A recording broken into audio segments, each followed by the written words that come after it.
teman-teman YouTube sekalian, terima kasih telah menyaksikan channel YouTube saya ini lewat KKR Penginjilan Jalanan yang dilaksanakan oleh Komando Pasukan Kristus Mission. Semoga kita semua dalam keadaan sehat selalu dan diberkati oleh Tuhan kita Yesus Kristus. Jangan lupa subscribe, like, share di channel YouTube saya ini. Tuhan Yesus memberkati kita semua. Shalom Alaihi Wasallam. Kristus Anesti Alitos Anesti. Amin. Tuhan. Shalom. Shalom. Puji Tuhan. Salam sejahtera bagi kita sekalian. Assalamualaikum warahmatullahi wabarakatuh. Puji Tuhan, percaya kalau kita masih ada sampai saat ini, semua bukan karena kuat hebatnya kita, tetapi kita percaya semua karena anugerah Tuhan. Amin.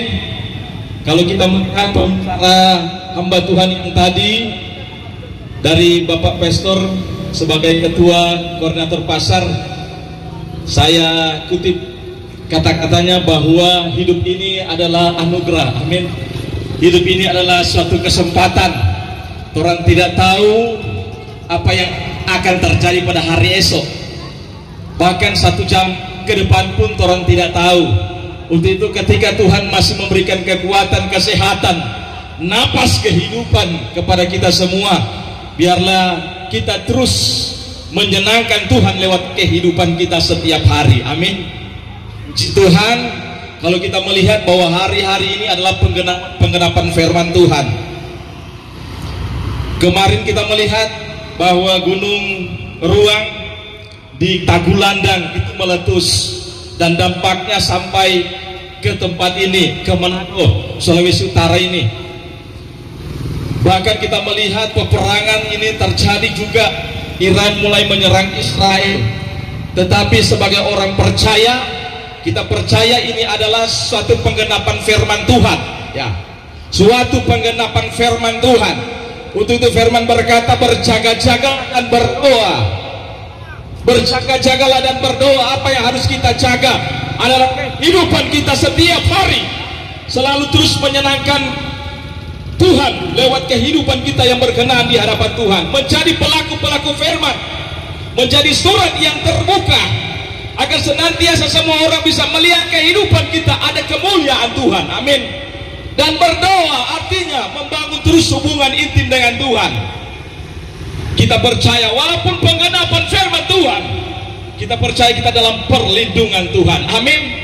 Nah, firman Tuhan pada siang hari ini yang saya ambil di dalam Filipi 2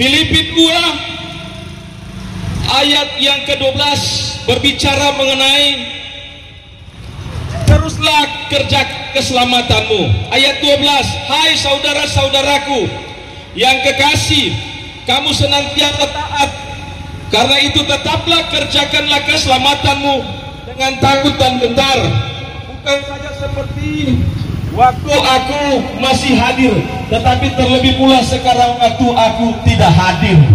Jadi ini perkataan Rasul Paulus kepada jemaat Filipi. Dia menekankan pada saat itu ketika jemaat Filipi sudah di luar kebenarannya Tuhan, di mana Rasul Paulus pada saat itu mengalami penderitaan yang luar biasa.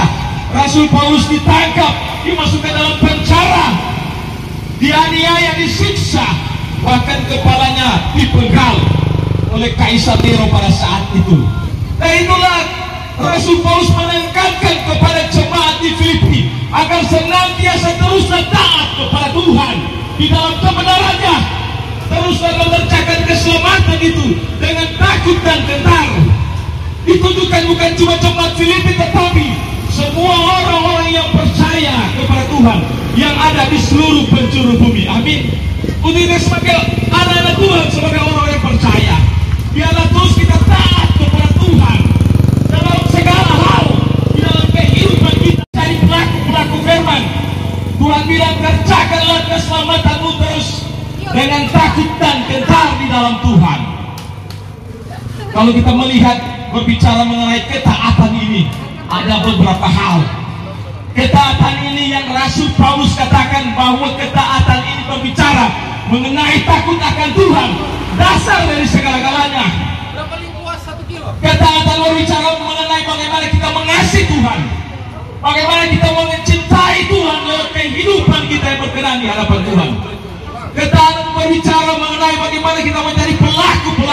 firman. Ketaatan ini berbicara bagaimana kita memiliki buah-buah roh di dalam kehidupan kita. Ada kasih, sukacita, damai sejahtera, kemurahan, kebaikan, kesetiaan, kelemah lembutan, bahkan penguasaan diri yang sempurna harus menjadi bagian di dalam kehidupan kita. Bahkan ketaatan ini berbicara mengenai kita harus menghasilkan buah yang terbaik, buah yang manis, buah yang bisa dinikmati oleh semua orang. Seperti Rasul Paulus katakan, menghasilkan buah yang terbaik dalam kehidupan kita, yang bisa dinikmati oleh keluarga kita, oleh istri, suami, anak-anak kita, orang tua, oleh tetangga, masyarakat, bahkan di dalam lingkup jemaat. Kita menghasilkan buah yang terbaik di dalam kehidupan kita, agar senantiasa nama Tuhan dipermuliakan.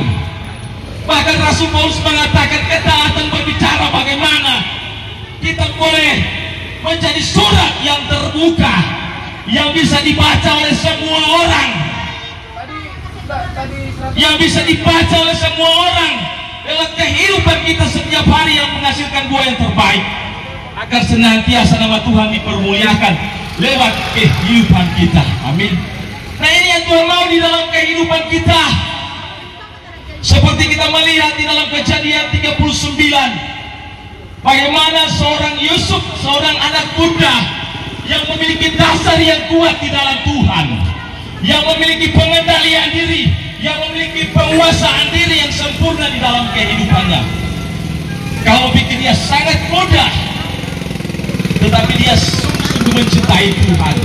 Ketika diperhadapkan dengan segala tantangan ujian, dia bisa melewati. Ada godaan yang diizinkan oleh istri Potifar menggoda dia, ya. Ada roh persinahan di situ, roh kenajisan menggoda Yusuf untuk tidur bersama-sama. Tetapi karena Yusuf memiliki dasar yang kuat di dalam Tuhan, dia memiliki pengendalian diri, dia cinta Tuhan, dia memiliki iman disertai dengan tindakan, dia bisa menolak dosa itu, dia bisa keluar daripada godaan itu, sehingga dia boleh berkemenangan.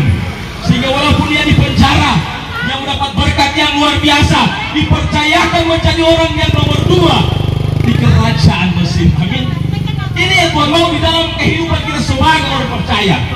Biarlah kita terus taat kepada Tuhan dengan terus menjadi pelaku-pelaku firman di dalam kehidupan kita. Seperti Rasul Paulus tetap taat dan setia walaupun di tengah-tengah penderitaan yang dia alami, walaupun sampai mati penggal, dia tetap mempertahankan kebenaran di dalam Kristus Yesus. Di dalam Yesus ada keselamatan yang kekal. Amin. Yang kedua, ketaatan berbicara mengenai penderitaan. Semakin kita taat kepada Tuhan, semakin diizinkan penderitaan di dalam kehidupan kita. Seperti dalam Lukas 9 ayat 23, bahwa untuk mengikut Kristus Yesus harus angkat diri, pikul salib setiap hari. Terkadang ketika kita tidak ada penderitaan, terkadang kita tidak ada salib, tidak ada masalah, kita lupa dengan Tuhan. Itulah Tuhan izinkan masalah, penderitaan, salib setiap hari, agar senantiasa kita terus mencari Tuhan, terus mencari hadiratnya, terus membangun hubungan intim dengan Tuhan. Kalau dalam Filipi 1 ayat 29 berkata, kita dikaruniakan bukan hanya percaya kepada Yesus Kristus adalah Tuhan dan Juru Selamat, tetapi kita dikaruniakan untuk menderita di dalam sengsaranya Yesus Kristus. Kalau kita melihat bagaimana Tuhan Yesus itu untuk mencapai salib kemuliaannya yang kekal, keselamatan yang kekal itu, dia harus mengalami penderitaan, dia harus mengalami namanya penganiayaan, disiksa, dicambuk, sampai mati di kayu salib untuk kita semua. Kita sebagai anak-anak Tuhan, sebagai orang percaya, dikaruniakan juga harus terlibat dalam penderitaan Kristus.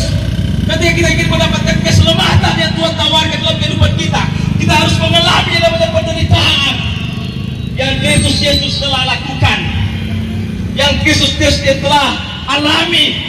Kita sebagai anak-anak Tuhan harus mengalaminya, harus ada penderitaan Untuk itu Tuhan bilang, wajib pikul salib. Kalau tidak ada salib, tidak ada masalah. Dipertanyakan, apakah kita adalah anak-anak Tuhan? Amin.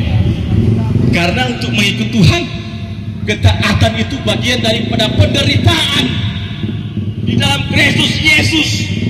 Kisah para Rasul 14 ayat 28 berkata bahwa untuk masuk ke dalam kerajaan sorga, untuk kerajaan Tuhan, kita harus banyak mengalami namanya sengsara, harus banyak mengalami namanya masalah penderitaan di dalam kehidupan kita. Pikul salib setiap hari ada masalah. Hari ini kita diizinkan lewat tekanan ekonomi, belum kelar ekonomi kita masih di bawah. Tuhan sudah izinkan sakit penyakit di dalam kehidupan kita. Tetapi sebagai orang yang percaya, kita harus mengucap syukur atas Tuhan izinkan di dalam kehidupan kita segala penderitaan. Karena setiap masalah yang Tuhan izinkan membuat kita semakin akan mencari Tuhan, membuat kita semakin melekat dekat kepada Tuhan. Karena lewat penderitaan kita semakin akan menjadi sempurna di hadapan Tuhan. Kalau kita melihat Nabi Ayub, Tuhan izinkan segala permasalahan di dalam kehidupannya. Tuhan izinkan untuk mengambil semua apa yang dia punya, saudaranya, anak-anaknya, bahkan segala kekayaannya, ternak, lembu sapi, semuanya Tuhan izinkan iblis untuk mengambilnya. Tetapi kita melihat iman Ayub sangat luar biasa.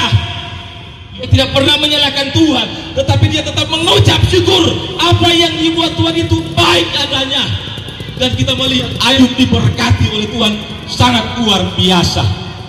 Nah, kita sebagai orang-orang yang percaya, kita percaya bahwa di dalam Amsal 14 ayat 26-27, di dalam takut akan Tuhan ada ketentraman yang besar, ada sukacita, damai sejahtera. Walaupun kita pikul salib, menderita di tengah-tengah masalah, tetapi kita tetap masih merasakan sukacita, damai sejahtera, pemeliharaan Tuhan.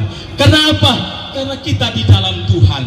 Ada saja jalan keluar yang Tuhan berikan di dalam kehidupan kita.